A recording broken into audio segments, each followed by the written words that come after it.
Motion in 2 dimension and 3 dimension, उसको हमें समझने के लिए वेक्टर क्वांटिटीज से डील करना आना चाहिए।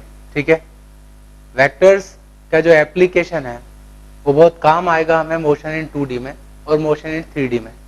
ठीक है, जैसा कि हमने पहले देखा था, दो तरह की फिजिकल क्वांटिटीज होती हैं, स्केलर और वेक्टर क्वांटिटी। स्केलर क्वांटिटी में सिर्फ मैग्नीट्यूड होता है, उसमें डायरेक्शन का कोई मीनिंग नहीं होता है, जैसे मास हुआ, करंट हुआ, प्रेशर हुआ, डायरेक्शन का वहां पर कोई मीनिंग नहीं है, सिर्फ मैग्नीट्यूड क्वांटिटी को ही डिफाइन करना है वहां पर। ठीक है, और कुछ ऐसी फिजिकल क्वांटिटीज होती है जहां पर क्वांटिटी के साथ, मतलब मैग्नीट्यूड के साथ, उसका डायरेक्शन का भी सेंस होता है। विदाउट डायरेक्शन जो क्वांटिटी है उसका कंप्लीट मीनिंग नहीं मिलेगा। ठीक है, तो उस केस में हमें फिजिकल क्वांटिटी को वेक्टर के फॉर्म में डिफाइन करना पड़ेगा। ठीक है, सो वेक्टर और फिजिकल क्वांटिटी जिनमें डायरेक्शन भी होती है, मैग्नीट्यूड भी होती है, they are called vector quantities. ठीक है, जैसे फोर्स हुआ, लीनियर मोमेंटम, एंगुलर मोमेंटम। ठीक है, ये सारी वेक्टर क्वांटिटीज हैं, इनसे हमें डील करना है आगे फिजिक्स में। ठीक है, तो वेक्टर से डील करने के लिए उसके रूल्स हमें पता होना चाहिए। ठीक है, किस तरह से वेक्टर को ऐड किया जाता है, सब्ट्रैक्ट किया जाता है, उनका प्रोडक्ट किस तरह से लिया जाता है, ऐसे बहुत से एप्लीकेशन है, वो हमें सीखना होंगे। ठीक, तो अब हम वेक्टर को इन सभी चीजों पर अब धीरे धीरे गौर करेंगे। किसी भी वेक्टर क्वांटिटी को किस तरह से रिप्रेजेंट किया जाता है ये देख लो। उसको इस तरह से रिप्रेजेंट किया जाता है। कोई वेक्टर क्वांटिटी ए है, उसके ऊपर एक एरो बना है, ये जो एरो है ये शो करता है कि वो एक वेक्टर क्वांटिटी, राइट। इसके अलावा ये तो उसका सिंबल हुआ वेक्टर का। वेक्टर क्वांटिटी का जो ग्राफिकल रिप्रेजेंटेशन है वो इस तरह से समझना। कोई वेक्टर ए है, वेक्टर ए जैसा कि मैंने बताया वेक्टर का मैग्नीट्यूड भी होगा और डायरेक्शन भी होगा, तो मैं मैग्नीट्यूड को पहले रिप्रेजेंट करता हूं। वेक्टर ए का मैग्नीट्यूड इस तरह से रिप्रेजेंट किया जाता है, देखो इस तरह से पैरेलल लाइन बनाई जाती है, इसको कहते हैं mod of vector A. Mod का मतलब होता है मैग्नीट्यूड। ठीक है, तो वेक्टर ए के मैग्नीट्यूड को मैं स्मॉल ए से रिप्रेजेंट कर रहा हूं, तो वो उसकी क्वांटिटी को शो कर रहा है, समझ रहे हो ना। जैसे किसी ऑब्जेक्ट पर हमने फोर्स लगाया 10 न्यूटन का, तो जो 10 न्यूटन है वो उसका मैग्नीट्यूड हो गया। इसके अलावा उसकी डायरेक्शन भी होगी, समझ। किसी पार्टिकल के पास लीनियर मोमेंटम है 20 किलोग्राम मीटर पर सेकंड, तो 20 किलोग्राम मीटर पर सेकंड उसकी क्वांटिटी हो गई, इसका मैग्नीट्यूड हो गया। ठीक है, तो किसी वेक्टर के मैग्नीट्यूड को हम मॉड से रिप्रेजेंट करते हैं। ठीक है, यहां पर मैंने मैग्नीट्यूड को स्मॉल ए कहा है, राइट। इसके अलावा वेक्टर का कोई डायरेक्शन होगा, तो डायरेक्शन और मैग्नीट्यूड दोनों को रिप्रेजेंट करने के लिए ग्राफिकल रिप्रेजेंटेशन का एक तरीका है। ठीक है, हम एरो बना के वेक्टर को रिप्रेजेंट करते हैं। तो मान लो कि ये जो वेक्टर ए है इसकी डायरेक्शन इस तरफ है, राइट, और ये उसका मैग्नीट्यूड है, तो हम इसको इस तरह से रिप्रेजेंट करेंगे। ठीक है, ये तो डायरेक्शन को शो कर रहा है। इसके अलावा जो ये जो एरो का लेंथ है, ये लेंथ इसके मैग्नीट्यूड के प्रोपोर्शनेट है। ये बात समझ रहे हो। आप कोई भी स्केल बना सकते हो, जैसे मान लो कि ए का मैग्नीट्यूड 10 है, तो 10 यूनिट को हम इतनी लेंथ से शो करेंगे। अगर ए का मैग्नीट्यूड 20 होता तो जो नया वेक्टर बनता उसकी लेंथ इससे जस्ट डबल होती। 50 होता मैग्नीट्यूड तो नए वेक्टर की लेंथ जो है इससे 5 टाइम्स होती। मेरी बात समझ रहे हो। तो आप कोई भी स्केल ले सकते हो, ठीक है, क्योंकि जस्ट कंपैरिजन का काम होता है, वहां पे प्रोपोर्शनेट है वो। तो किसी भी वेक्टर को एक एरो के थ्रू रिप्रेजेंट करते हैं। एरो की डायरेक्शन उस वेक्टर की डायरेक्शन को रिप्रेजेंट करेगी और उसकी लेंथ जो है वो उसके मैग्नीट्यूड के प्रोपोर्शनेट होगी, राइट। अगर वेक्टर ए की डायरेक्शन इस तरफ होती, ऊपर की तरफ, तो मैं इसको इस तरह से शो करता हूं। वेक्टर ए की डायरेक्शन अगर इस तरफ होती किसी एंगल पर, तो हम इस तरह शो करते, ठीक है। तो जो वेक्टर है उसको हम एरो के थ्रू रिप्रेजेंट करते हैं, और जो एरो का हेड है वो उसकी डायरेक्शन को पॉइंट आउट करता है, राइट। तो देखो कुछ एग्जांपल लेते हैं। ये डायरेक्शन रिप्रेजेंट कर रहा हूं मैं, north, south, east, west, right. एक वेक्टर है ए जिसका मैग्नीट्यूड 10 यूनिट है और डायरेक्शन है टुवर्ड नॉर्थ। दूसरा वेक्टर है बी, उसका मैग्नीट्यूड 20 यूनिट है, डायरेक्शन है टुवर्ड्स ईस्ट। तीसरा वेक्टर सी है, मैग्नीट्यूड है उसका 5 यूनिट, डायरेक्शन है 30 डिग्री नॉर्थ ऑफ वेस्ट। इन सभी को मुझे वेक्टर के फॉर्म में, मतलब एरो के फॉर्म में रिप्रेजेंट करना है, राइट। एक एक करके पहले वेक्टर ए को ले लें, डायरेक्शन नॉर्थ की तरफ है, ऊपर की तरफ 10 यूनिट। तो मैंने ये बना लिया vector A.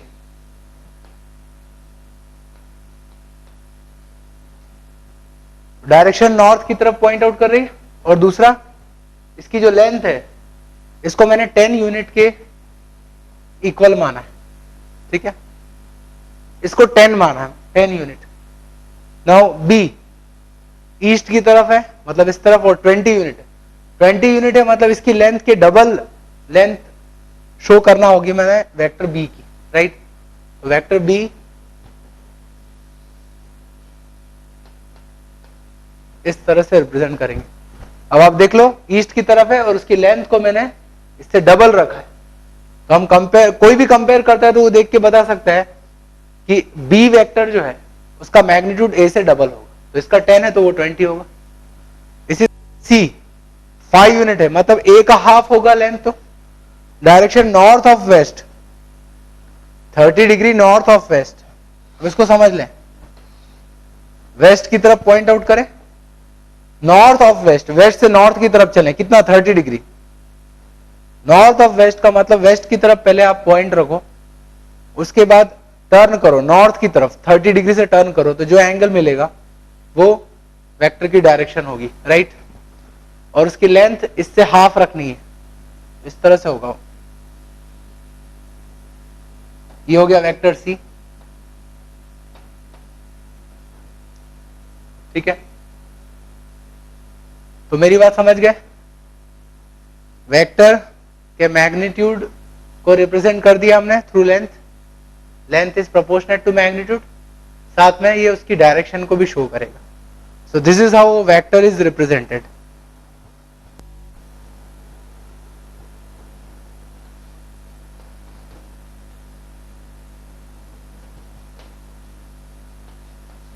equal vectors. If two vectors are equal, then their magnitude and direction should be same. उनका मैग्नीट्यूड मतलब क्वांटिटी भी सेम होनी चाहिए और डायरेक्शन भी सेम होना चाहिए, तभी वो वेक्टर्स इक्वल होंगे। इसके अलावा मैग्नीट्यूड का मतलब यूनिट भी आ गया। दैट मीन्स एक वेक्टर फोर्स को रिप्रेजेंट कर रहा है, दूसरा वेक्टर भी फोर्स को रिप्रेजेंट कर रहा है, तभी आप उनको इक्वेट कर सकते। एक वेक्टर अगर फोर्स को रिप्रेजेंट करता है और दूसरा डिस्प्लेसमेंट को रिप्रेजेंट कर रहा है, तो दोनों को आप इक्वेट नहीं कर सकते। मतलब सेम फिजिकल क्वांटिटी भी होनी चाहिए, right. So if two vectors are equal, say A equal to be, अगर ऐसा लिखा हुआ है, इसका मतलब ये हुआ, पहली बात ए और बी का मैग्नीट्यूड सेम है, और दूसरी बात देयर डायरेक्शन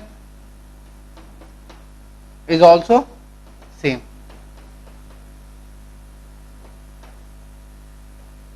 ठीक है, तो मान लो ये वेक्टर ए है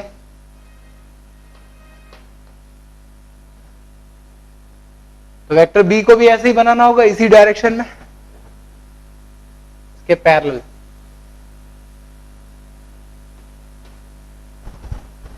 ठीक है, so both vectors are equal in magnitude and the direction is also same, so we will call them equal vectors.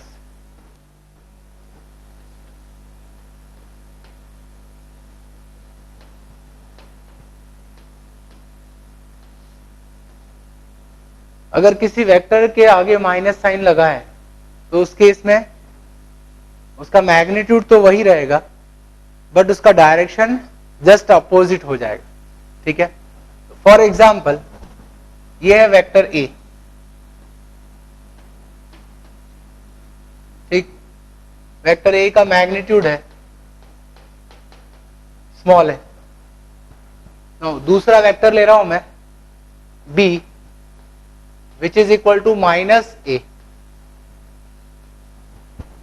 एक दूसरा वेक्टर है जो कि माइनस ए के बराबर है, राइट। तो सबसे पहली बात, जो दूसरा वेक्टर है बी, उसका मैग्नीट्यूड भी ए के बराबर ही होगा। ठीक है, बस माइनस साइन लगा है, माइनस का मतलब डायरेक्शन अपोजिट होगी, तो उसको हम कैसे रिप्रेजेंट करेंगे, इस तरह से। ये बी वेक्टर है, या इसको मैं कहूं माइनस ऑफ ए वेक्टर। ठीक है, तो मैं यहां पर लिख vector B is negative vector of ए।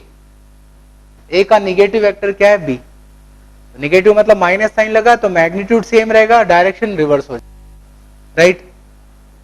तो माइनस साइन लगाने से वेक्टर की डायरेक्शन बदल जाती है, मैग्नीट्यूड वही रहेगा।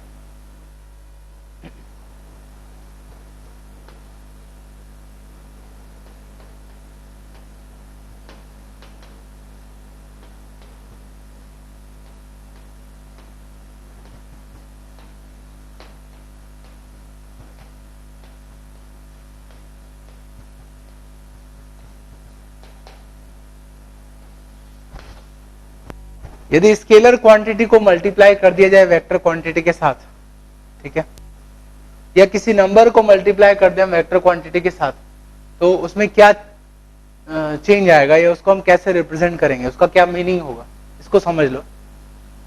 कोई वेक्टर है ए, उसको हम इस तरह से शो कर रहे हैं, राइट। वेक्टर का मैग्नीट्यूड है स्मॉल है, मतलब जो लाइन हमने रिप्रेजेंट की है उसकी लेंथ ए को शो कर रही है, उसके मैग्नीट्यूड को शो कर रही है। ठीक, अब हमने क्या किया, एक नया वेक्टर लिया B, that is equal to 3 times A. मतलब हमने किससे मल्टीप्लाई कर दिया वेक्टर को, ये वेक्टर है और 3 क्या है, नंबर है, क्वांटिटी है, मतलब स्केलर है। तो स्केलर क्वांटिटी मतलब नंबर से मल्टीप्लाई कर दिया, तो अब नया वेक्टर बन गया। इस नया वेक्टर का मतलब क्या है, सबसे पहली बात तो ये है कि अगर आप किसी स्केलर क्वांटिटी को वेक्टर से मल्टीप्लाई करोगे तो जो नई क्वांटिटी मिलेगी वो वेक्टर ही रहेगी। ठीक है, तो स्केलर और वेक्टर का प्रोडक्ट वेक्टर ही होता है। ठीक है, तो 3 स्केलर है, ए वेक्टर है, दोनों को मल्टीप्लाई कर दिया तो नया वेक्टर बन गया। और जो नया वेक्टर होगा उसका मैग्नीट्यूड बदल जाएगा। नया वेक्टर का मैग्नीट्यूड 3 टाइम्स हो जाएगा ओरिजिनल वेक्टर के, क्योंकि 3 से मल्टीप्लाई किया तो 3 टाइम्स हो गया, 10 से मल्टीप्लाई किया तो टाइम्स हो जाएगा, हाफ से मल्टीप्लाई किया तो हाफ हो जाएगा, 1/4 से मल्टीप्लाई किया तो 1/4 हो जाएगा मैग्नीट्यूड। तो जिस नंबर से आप मल्टीप्लाई करोगे उसी प्रपोर्शन में उसका मैग्नीट्यूड बदल जाएगा। और दूसरी बात, उसकी डायरेक्शन वही रहेगी जो कि ओरिजिनल वेक्टर की है। ठीक है, तो आप किसी नंबर से मल्टीप्लाई करते हो वेक्टर को, या स्केलर क्वांटिटी से मल्टीप्लाई करते हो, तो उसके मैग्नीट्यूड में तो उतना प्रोपोर्शन में चेंज आ जाएगा, बट डायरेक्शन जो है वो उस वेक्टर के डायरेक्शन से मैच करेगा, उनका डायरेक्शन सेम रहेगा। तो अब मैं इसको कैसे रिप्रेजेंट करूं, अगर ये ए है तो बी को हम ऐसे रिप्रेजेंट करेंगे,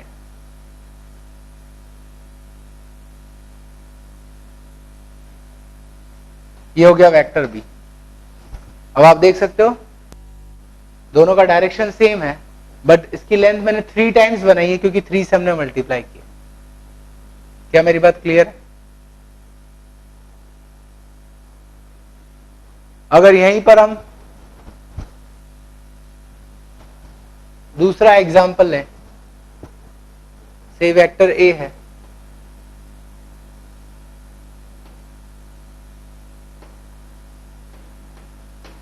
ठीक है, इसका मैग्नीट्यूड है, और वेक्टर बी को मैंने लिखा हाफ ए,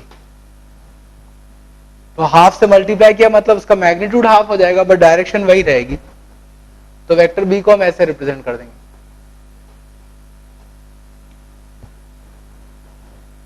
ठीक है।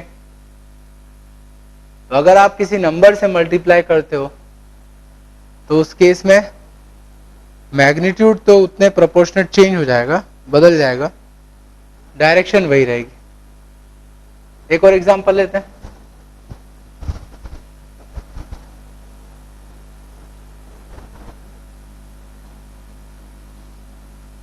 ये है वेक्टर ए,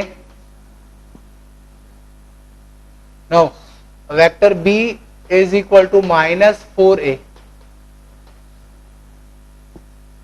मतलब क्या हुआ इसका, -4a, तो वेक्टर ए में 4 से मल्टीप्लाई किया मतलब मैग्नीट्यूड 4 टाइम्स हो जाएगा, बट माइनस भी लगा है, इसका मतलब डायरेक्शन रिवर्स भी हो जाएगा, ठीक है ना। तो निगेटिव क्वांटिटी से मल्टीप्लाई करें तो डायरेक्शन उल्टा हो जाएगा, बदल जाएगा, ठीक है, और मैग्नीट्यूड तो हमें 4 टाइम से बढ़ाना होगा, राइट। तो वेक्टर बी को कैसे शो करेंगे हम,